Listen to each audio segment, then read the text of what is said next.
Hello, welcome to another video by LSX Engines, Tuning, and Marine. In this video, I'm going to be checking the connecting rod bearing clearance on a 5.7 liter V8 Mercruiser engine, or actually it's going to a Volvo Penta boat, but engines are pretty much the same. So anyway, I'm going to check the bearing clearance on this 5.7 on the connecting rods. In the previous video, when I installed the crankshaft, I was checking the main bearing clearance. Now I'm going to check the connecting rod bearing clearance. So continue with that concept. When I measured the main bearings in the last video, I wrote the main bearing dimensions all down, but I also took the same micrometer and measured all my rod journals. And my rod journals were 2.0890 inches, 2.0891 inches, 2.0891 inches, and 2.891 inches. So these three were 2.0891 inches, and this one was 2.0890 inches. So what I did, and this one's going to be a little easier, it's kind of like what Summit does when they check bearings. So what I did was I set my dial bore gauge to read this number here, 2.0890. So I took the 2-inch micrometer and I set it up for 2.089 inches, 2.0890 inches. Then I took the dial bore gauge and put it in there and zeroed this out. So when this is zero, when this needle rocks to zero, you're reading 2.0890 inches. Now, when I take this dial bore gauge and put it into what I've done is take my connecting rods, put the bearing shells in it. Well, first of all, I put the connecting rod in a vise because I had to go buy this vise because otherwise I wouldn't have anything to hold it with. That's the nice thing about doing Plastigage. When you do it with Plastigage, this is on the crankshaft so you can turn it easy. But without the crankshaft, you gotta have something to hold it. So anyway, so I clamped the rod in this vise with 2 pieces of wood to protect the metal, and then I loosen the bolts, take the cap off, clean it, wipe it down, put 2 bearing shells in it, and then torque these 2 nuts down to approximately 42 foot-pounds. So once I do that, then I use my dial bore gauge. Once I've done that, I use the dial bore gauge and put it in this bearing and read the number. So I've just read this one and it was 2.75, it's 2.75 thousandths, which is 2 thousandths, 7 ten thousandths, and 5 hundred thousandths, I guess, I don't know. I'm just saying it read 2.75 on this dial right here, 2.75 past zero. Which, if you gotta put 2 zeros in front of that 2 to get the correct number. So this bearing, basically what I'm doing now is with this dial bore gauge, I'm reading the exact clearance in the bearing since I set the dial bore gauge to be exactly equal to the journal on the crankshaft. At least on that one. I'll explain that one in a minute. But on that one, the dial bore gauge is set to exactly 2.0890 inches. So whatever I read on the dial bore gauge is my clearance. In this case, it's 2.75 thousandths. So this bearing passes because I also wrote the factory clearance or factory production clearance is 0.0013 to 0.0031. Now, having done that, this is my 5th rod I've done. So I've already done 4 others. So the first one I did was this one. I had 1.5 thousandths clearance, which is good. This one I had 2.7. It's hard to read that, but I misread it the first time. I got 2.7 the second time, so that one's okay. This one was 2.5. That one's okay. And then I came across this one. This one's 4.0. That's a problem. It's too big. It's a whole thousandth of an inch outside the tolerance.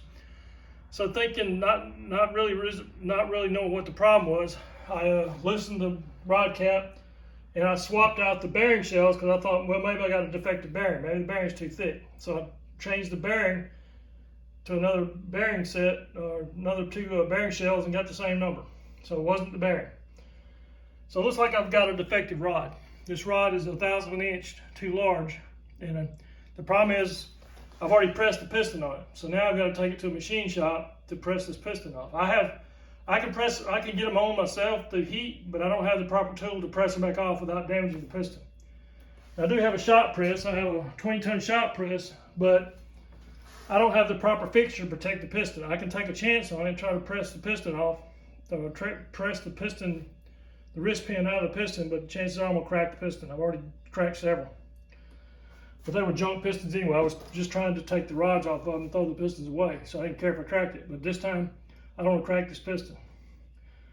Although it did just cost me $11, but it's supposed to be a match set, so I don't want to break the piston. So machine shops have a special tool that's supposed to be able to take the pressure off the piston and just put it all on the rod, so that when you press the pin out, you're just pressing against the rod, not the piston. So I'm going to call the machine shop first thing in the morning and see if they have that tool. So that, I don't know what I can do. I guess I'm going to have to find another rod. This is a kind of a serious issue because I'm supposed to get this motor done this weekend. It looks like it's not going to happen now, unless I can find a rod quick. So anyway, that's my dilemma on the rod. I'm going to keep checking the I've got 3 more pistons to check, and I was already checked this one. It was okay. So I got 3 more after this one. I'm going to check them, and hopefully all the rest of them are good, so I'll have one bad rod that I've got to replace. And I don't have any other rods that will, you know what, I might have one.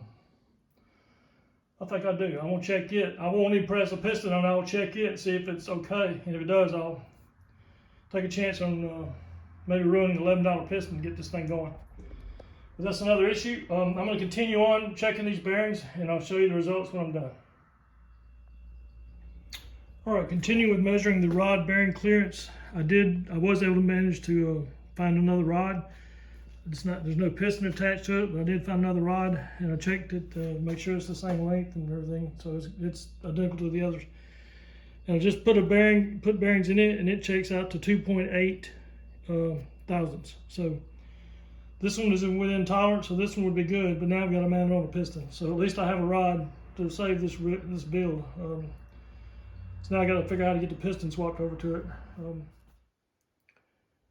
As I was saying before I got a phone call, I'm going to have to call the machine shop tomorrow and see if they can swap this piston over without breaking it, or swap that piston on that bad rod over to this rod without breaking that piston. So hopefully I can do that, and hopefully I can do it tomorrow because I need to get it done. I thought I'd show you what I'm doing. So I'm rocking this dial bore gauge in between this bearing. Here's the rod bearing there. I've already measured. I'm just trying to show you how I do this. So you see, as I rock it back and forth, it reads a low point and then it moves back. On this particular bearing, the clearance is 2.5 thousandths. 2 big notches and then the small notch. The small notch is worth half a thousandth.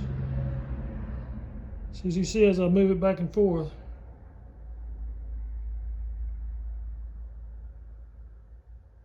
it measures 2.5 thousandths. So I'm not going to take this reading, I'm just demonstrating how this works. All right, I'm moving on to the next bearing. Okay, to recap on the checking the connecting rod bearing clearances, I've got 8 pistons, and let me show you what I got. So I got 1.5 thousandths there, 2.3 thousandths there, 2.7 thousandths there, 2.8 thousandths there, 2.5 thousandths there, 2.75 thousandths there, 2.3 thousandths there, and lo and behold, 4 thousandths on this one. This one is a bad rod. So basically what this illustrates is that using a dial bore gauge is much better and faster than using Plastigage. Now, they use Plastigage to check these bearing clearances. It's a relative measurement. You don't know if something's out of tolerance. You don't know if it's the crankshaft. You don't know if it's the bearing. You don't know if it's the rod. One of those sources is going to cause the clearance to be out of whack, but which one is it? You don't know. Using a dial bore gauge, I knew pretty quickly there was a bad rod because I'd already measured the crank. I knew it was accurate. The crank numbers are right there, so I knew all those were good. Then it was just a matter of trying, when I put a different bearing shell in the same, when I first measured this, I got this bad reading. Then I did it again. I swapped bearing shells and got the exact same reading, so I knew it wasn't a bad bearing. So it only could be a bad rod. So using the dial bore gauge helped me zero in on a bad rod right here fairly quickly. So that's to me, it's a huge advantage of using a dial bore gauge to check these clearances. In the future, what I've learned is that before I mount these pistons on these rods, I will check my clearances before I mount the pistons. That way I'll find the rod before I mount the piston, and I can throw the rod away and use another one. From now on, that's what I'll do. But all right, I've got 7 good rods and pistons, and now I've got to find Well, I've got the rod, I just have to get it mounted on this piston. Let me explain one more thing I forgot to mention. So I'd set my dial bore gauge to read this number, 2.0890 inches, exactly. So if I'd measured 0 on my dial bore gauge, that would have been the dimension of the bearing. But I was measuring, say, 2.5 more than this number, so it tells me my clearance is exactly that number, all right? So, for example, the first piston I measured was, I believe this one right here, the 1.5. I had 1.5 thousandths clearance, so that is my clearance because I measured, this is my 0 point, so whatever I measure is the clearance. However, this is not the same number. This has an extra 1/10,000th tacked on the end. So in that case, you just have to subtract that from your clearance because it means the journal is 1/10,000th is bigger, so you subtract that from your clearance. So let's say number 2. Let's say number 2 was 2.3 thousandths. That's 2.3 thousandths, so you subtract 1 from it, so the clearance will really be 2.2 thousandths on that one, or that one, or that one. All three of these are the same. So that's how you do that. So I just want to explain these numbers before I wrap this video up. Hope you enjoyed the video, and good night. Thanks for watching.